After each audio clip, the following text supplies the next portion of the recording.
नमस्ते। मैं Steffi कुंजमोन MSc nursing की छात्र एम्स दिल्ली से हूँ।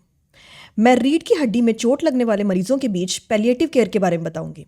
अगर आपके घर पर भी किसी प्रियजन को टेट्राप्लेजिया है तो यह वीडियो आपके लिए है।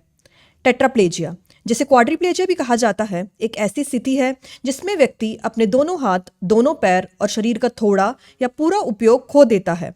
यह आमतौर पर गर्दन में यानी सर्वाइकल क्षेत्र में रीढ़ की हड्डी को चोट पहुंचने के कारण होता है। उन्हें सभी रोजमर्रा के कामों में सहायता की जरूरत पड़ जाती है। इसकी देखभाल में कई तरह की चुनौतियां आती हैं। आज हम बात करेंगे कि आप घर पर ही मरीज की देखभाल कैसे कर सकते हैं और पैलिएटिव केयर इसमें आपकी मदद कैसे कर सकता है। तो पहले जानते हैं क्या होता है पैलिएटिव केयर। पैलिएटिव केयर एक प्रकार की देखभाल है जिसका उद्देश्य किसी भी गंभीर बीमारी के लक्षणों और तनाव से राहत प्रदान करना है, जिनके लिए 3 महीने से अधिक समय तक उपचार की आवश्यकता होती है। इसका उद्देश्य मरीज के दर्द और अन्य शारीरिक, मानसिक और भावनात्मक लक्षणों को कम करना होता है, जिससे कि उनका जीवन अधिक आरामदायक और संतुलित हो सके।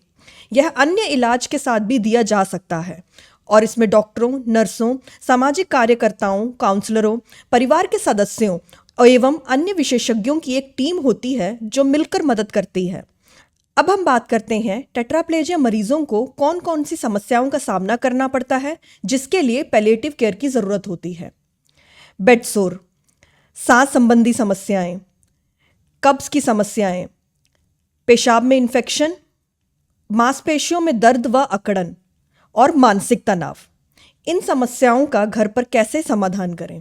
लंबे समय तक बिस्तर पर लेटे रहने से त्वचा पर बेडसोर यानी दबाव का घाव हो सकता है। यह त्वचा के क्षेत्रों में रक्त की आपूर्ति में रुकावट के कारण होता है। अब हम बात करते हैं बेडसोर से बचाव कैसे करें। बेडसोर के दबाव बिंदु शरीर के वे खास हिस्से होते हैं जो लंबे समय तक एक ही स्थिति पर रहने के कारण ज़्यादा प्रभावित हो जाते हैं। ये वो जगह होती है जहाँ हड्डियाँ त्वचा के पास होती है और इन्हीं जगहों पर बेडसोर हो जाता है। बेडसोर से बचने के लिए मरीज को हर 2 घंटे में करवट दिलाएं। करवट दिलाने के बाद दबाव वाले स्थान जैसे सर, कान, एड़ी, नितंब का ध्यानपूर्वक ख्याल रखें और इन्हें तकिए, मोड़े हुए कपड़े, जेल पैड आदि का उपयोग करके सहारा दें। हेडरिंग या पानी से भरे दस्तानों का उपयोग ना करें। त्वचा पर दबाव कम करने के लिए एयर वाटर गद्दे का उपयोग करें। रूखी त्वचा वाली जगहों के लिए मॉइस्चराइज़र या तेल का इस्तेमाल करें। नम और गीली जगहों के लिए पाउडर का इस्तेमाल करें। रक्त संचार बढ़ाने के लिए हर 4 से 6 घंटे में शरीर की मालिश करें। मरीज के लिए एक साफ और सिलवट रहित बिस्तर तैयार करें। बिस्तर तैयार करते वक्त ये सुनिश्चित करें कि ट्यूब जैसे कि राइल्स ट्यूब या पेशाब की नली मरीज के नीचे ना हो। बिस्तर पर कुछ भी सामान ना रखें। रोजाना 3 से 4 लीटर पानी के साथ प्रोटीन युक्त आहार दें।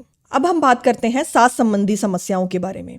जिन मरीजों को खुद से सही तरीके से सांस लेने में कठिनाई होती है, उन्हें ट्रेक्योस्टमी ट्यूब के साथ डिस्चार्ज किया जाता है।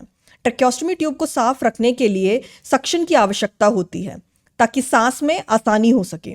ट्यूब में रुकावट, अधिक बलगम, सांस लेने में कठिनाई, ऐसी स्थिति में सक्शन की जरूरत पड़ जाती है।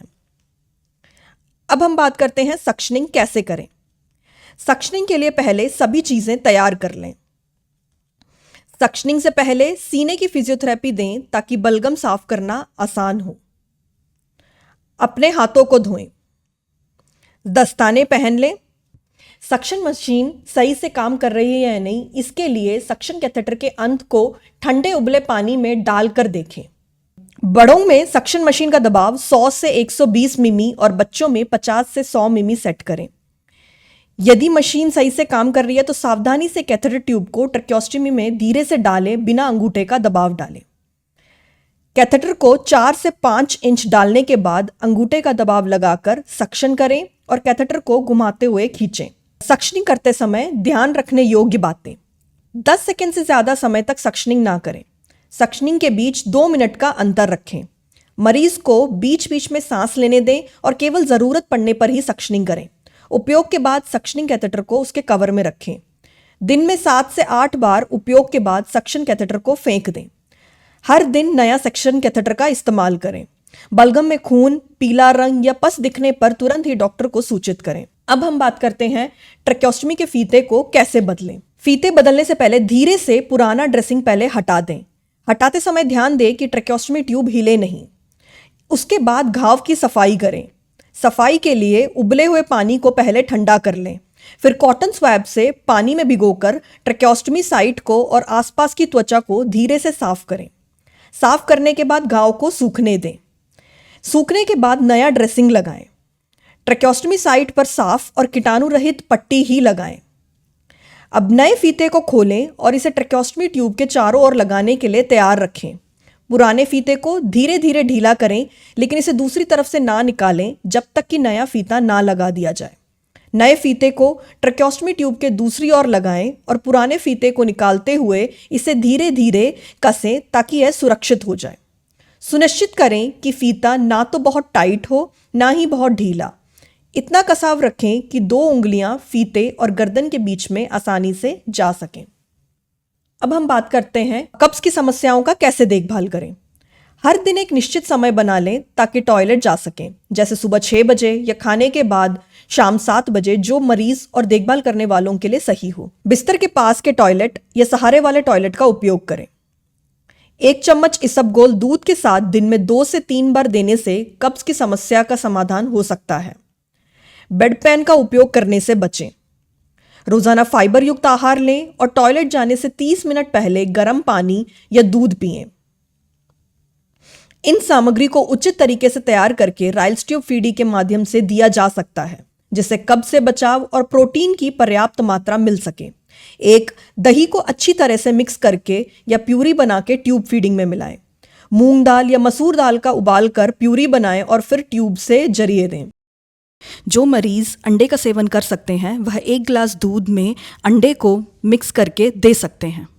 घी को हल्का गर्म करके इसे दूध या दाल में मिलाकर दिया जा सकता है।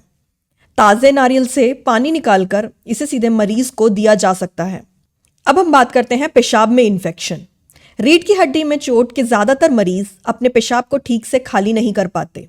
मरीज को घर रखने के लिए पेशाब की नली के साथ भेजा जाता है। अगर इन पेशाब की नली को सही देखभाल नहीं की जाए तो पेशाब में इन्फेक्शन का खतरा बढ़ जाता है। अब पेशाब के इन्फेक्शन से कैसे बचें? पेशाब की नलियां 2 प्रकार की होती है। एक साधारण रबर वाली पेशाब की नली, दूसरी सिलिकॉन वाली पेशाब की नली।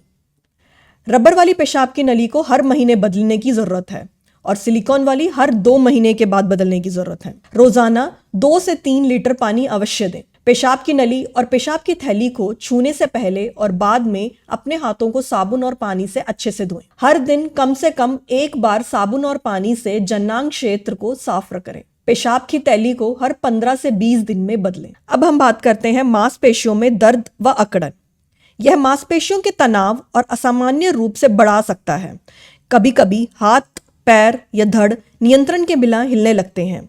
यह दर्दनीय होता है और इससे नींद में परेशानी हो सकती है। इसका प्रबंधन कैसे करें? मरीज की हथेली को एक हाथ से सपोर्ट करें और दूसरे हाथ से धीरे धीरे हल्का खिंचाव महसूस होने तक एक एक उंगलियों को पीछे की ओर मोड़ें।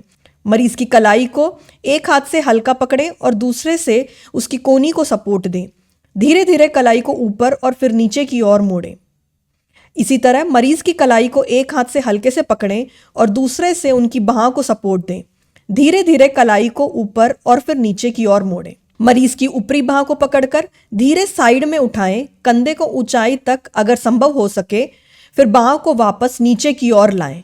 इसी तरह पैरों का व्यायाम भी कराएं। मांसपेशियों में अकड़न से बचने के लिए हाथों और पैरों में इस तरह की पट्टी पहनाएं। अगर दर्द बताएं तो दर्द वाले स्थानों पर गर्म सिकाई या बर्फ का पैकेट लगाएं ताकि आराम मिल सके। दर्द कम करने के लिए रक्त संचार बढ़ाने के लिए प्रभावित जगहों पर हल्के से मालिश करें। अब हम बात करते हैं मानसिक तनाव के बारे में। रीढ़ की हड्डी में चोट के मरीजों और उनके परिवार के सदस्यों मानसिक तनाव आम है, क्योंकि रीढ़ की हड्डी की चोट एक लंबे समय तक रहने वाली स्थिति है। यह मरीज और परिवार के लिए एक तनावपूर्वक घटना होती है। इनका सामना कैसे करें? परिवार के सदस्यों को अपने मरीज से बीमारी और इलाज के बारे में खुलकर बात करनी चाहिए। उनसे कुछ भी ना छुपाएं। रोज 1 घंटा मरीज से उनकी शारीरिक और भावनात्मक दर्द के बारे में बात करें। पर्याप्त नींद और आराम कराएं। ध्यान, टीवी देखना, संगीत सुनना आदि जैसे विविध गतिविधियों में शामिल करें। अगर ज़रूरत हो तो पेशेवर काउंसलर की सलाह ज़रूर लें। कभी कभी मरीज को बिस्तर से बाहर ले जाएं ताकि वह अच्छा महसूस कर सकें।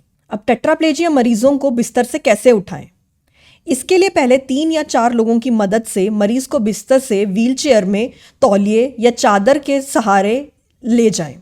मरीज के सर, छाती, हाथ पैर को तौलिए या छोटी चादरों से सुरक्षित कर ले ताकि वह गिरे नहीं। आराम के लिए खासकर दबाव स्थानों पर तकियों का सहारा लें। कभी कभी मरीज को व्हीलचेयर की मदद से बाहर घूमने में मदद करें। इस तरीके से टेट्राप्लेजिया मरीजों को आप बाहर घुमा सकते हैं। सुपरमैन अभिनेता क्रिस्टोफर रीव भी एक दुर्घटना के बाद टेट्राप्लेजिया, जिनमें उनके चारों अंगों का लकवा मार गया था, ने यह दिखाया कि स्पाइनल कॉर्ड इंजरी के मरीज के लिए प्राथमिक देखभाल कितनी महत्वपूर्ण है।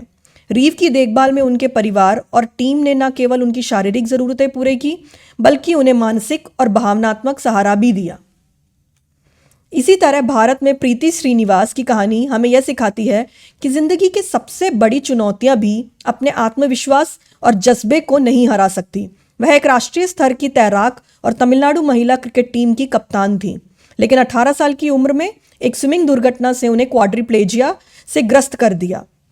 इसके बावजूद प्रीति ने हार नहीं मानी और अपनी जिंदगी के दूसरों के लिए प्रेरणा बना दिया।